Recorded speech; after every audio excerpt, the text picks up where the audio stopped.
9:43, como cada jueves hablamos de salud gracias a nuestra colaboración con el Hospital HM-IMI. Hoy, claro, abordamos el Alzheimer en la conmemoración de su Día Mundial. Silvia. Una enfermedad que sufren alrededor de 800.000 personas en nuestro país y, sin embargo, en torno al 80% de las que manifiestan síntomas leves todavía no han sido diagnosticadas. Bueno, sepamos más de esta enfermedad con Javier Olazarán, que es el jefe de la Unidad de Trastornos de la Memoria del Hospital HM-IMI. Doctor, buenos días.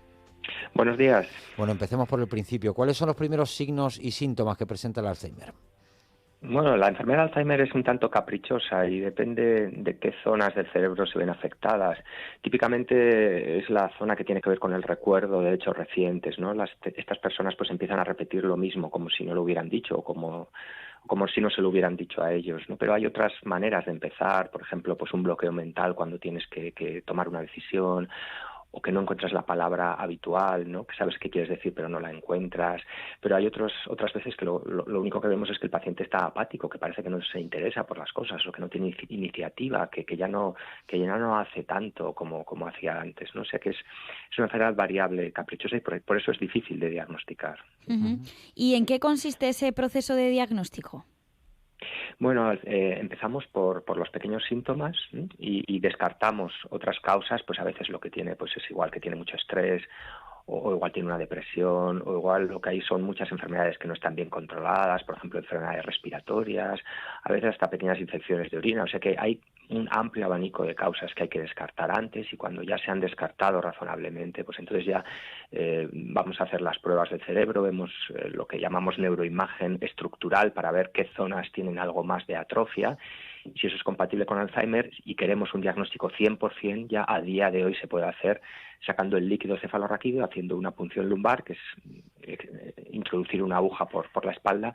No tiene riesgo, o sea que es una prueba que hacemos habitualmente, y ya detectamos las proteínas anómalas y podemos diagnosticar con 100% de certeza Alzheimer en personas que solamente tienen pequeños fallos o pequeños síntomas. ¿Por qué es importante o tan importante el diagnóstico precoz del Alzheimer? Bueno, más que de diagnóstico precoz, nos gusta hablar de diagnóstico temprano. Claro. Antes de que aparezcan síntomas no podemos diagnosticar todavía con seguridad.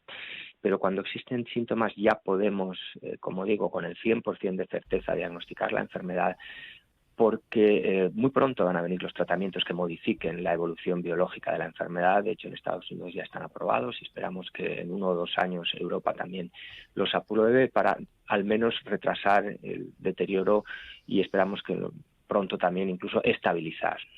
Esto se va a poder hacer quizá en un plazo de 5 o 10 años, llegar a esa estabilización.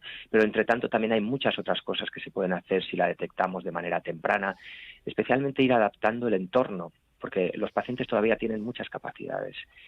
Pueden hacer la mayoría de las cosas de la vida diaria si simplemente les damos pequeñas ayudas, ¿sí?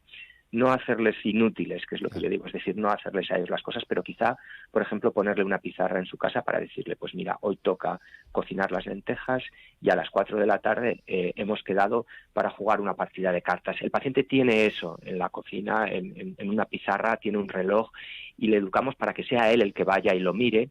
Eso es una manera de mantener activas las capacidades residuales y hacer que la enfermedad se mantenga estable más tiempo. Uh-huh. Y doctor, ¿cuál es la diferencia entre el Alzheimer y otras formas de demencia? Bueno, son, como digo, estas proteínas que se depositan, que son diferentes según el tipo de enfermedad. O sea que la firma del Alzheimer la dan 2 proteínas que llamamos amiloide y tau, y otras enfermedades neurodegenerativas que también producen pérdida de memoria tienen otro tipo de proteínas. Por ejemplo, el deterioro cognitivo que se asocia al Parkinson es un ejemplo, o otras que llamamos frontotemporales, y dan síntomas diferentes. Lo que las define al final son el tipo de proteínas que se depositan en el cerebro y el lugar donde éstas se depositan. Uh-huh. En el caso de la enfermedad de Parkinson son sistemas neuronales que tienen que ver más con la movilidad, ¿no? Mientras que en la enfermedad de Alzheimer tienen que ver más con la memoria, con la expresión verbal, con la capacidad de tomar decisiones, uh-huh, etcétera. Doctor, ¿hay factores de riesgo asociados al desarrollo del Alzheimer? Claro, es una enfermedad tremendamente compleja y hay decenas de factores de riesgo que están bien establecidos. El más importante es, por supuesto, la edad.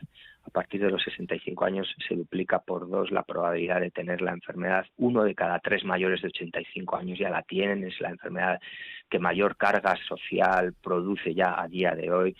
Hay otros que no tienen tanta carga de riesgo, pero sabemos que sí, que también son riesgo. Por ejemplo, el sexo femenino, curiosamente, y no se explica solamente porque las mujeres vivan más, sino hay algún otro factor también que hace que las mujeres tengan más riesgo. Si tenemos un familiar en primer grado, también tenemos más riesgo, sobre todo cuanto más joven haya empezado la enfermedad en nuestra familia, en nuestro familiar, también más probabilidad tenemos nosotros de desarrollarla, pero no significa que la vayamos a desarrollar 100%. Hay otros factores que influyen que son modificables y se han definido ya de manera sólida 12 factores de riesgo modificables sobre los que podemos actuar desde los primeros años. Por ejemplo, la educación. Cuanto mejor y más años de educación hayamos tenido, más protegidos estamos. La obesidad, la hipertensión, el tabaco, el exceso de alcohol. La pérdida de audición, curiosamente, también se asocia al desarrollo de Alzheimer, esto es más para personas ya de edad más avanzada. El sedentarismo, por eso me gusta mucho más la radio que la televisión. El sedentarismo es factor de riesgo de Alzheimer. La radio nos permite movernos, nos permite hacer distintas cosas, o sea que sería claramente un posible factor protector. Y otros también como la diabetes, la hipertensión, la contaminación incluso ya se ha determinado como un factor de riesgo, aunque sea un peso pequeño, pero claramente también asociado a la enfermedad de Alzheimer. Y por último, el poco contacto social. O sea que está claro que tenemos que relacionarnos, tenemos que salir. Las personas que son viudas o solteras o separadas tienen más riesgo de desarrollar también Alzheimer por el poco contacto social. Me quedo con eso tan bonito de la radio como factor de protección frente al Alzheimer. Pues yo creo que claramente sí.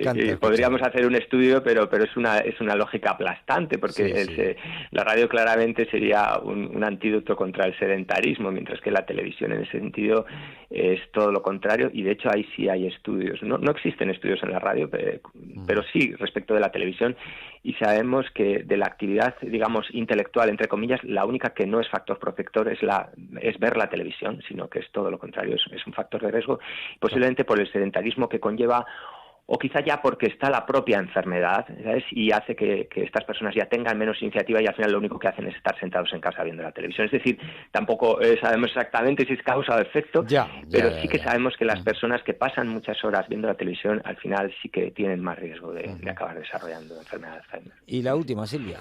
Pues en cuanto a grupos de apoyo o recursos disponibles, ¿son suficientes para las personas afectadas y también para sus cuidadores? A ver, está claro que estamos ya moviéndonos hacia tener cada vez más recursos, más apoyo, pero todavía son claramente insuficientes, y ahí es obvio que tenemos que trabajar todos y bueno, pues presionar en cierto modo a la administración, también los medios de comunicación, por supuesto los familiares. Los recursos que ya tenemos hay que aprovecharlos, y aunque ojalá lleguen pronto los tratamientos, como decíamos, que estabilicen la enfermedad, a día de hoy lo que necesitamos sobre todo es formar personas que tengan aptitudes y sensibilidad para ser cuidadores de estas personas, porque sobre todo según avanza la enfermedad, lo que la persona con Alzheimer necesita es alguien que le acompañe, que le comprenda, un poco que valide sus sentimientos y que le ayude a que no ocurran accidentes, pero también a que ponga en juego todas las capacidades residuales que tienen, ¿no? Y ahí al final una persona cuidadora es sin ninguna duda la mejor terapia, ¿no? Pero también el apoyo psicológico a las personas con demencia de los familiares, el apoyo jurídico, o sea que necesitamos ayuda de distintos ámbitos, ¿no? Y está claro que esto lo podemos conseguir y no son recursos muy caros, ¿no? Quizá ahora tenemos el foco demasiado puesto en los posibles nuevos tratamientos que van a ser muy caros, y estamos un poco perdiendo lo que realmente hay que hacer ahora y que es urgente, que es, bueno, pues movilizar recursos para que estas personas y sus familias pues puedan tener asesoramiento y apoyo. Bueno, pues que así sea y que estos mensajes perduren más allá del día del Alzheimer que es hoy, Ojalá. Porque así debe ser. Doctor Javier Olazarán, jefe de la Unidad de Trastornos de la Memoria del Hospital HM-IMI, gracias por estar esta mañana en Radio Castilla-La Mancha. Muchas gracias a ustedes. Hasta luego.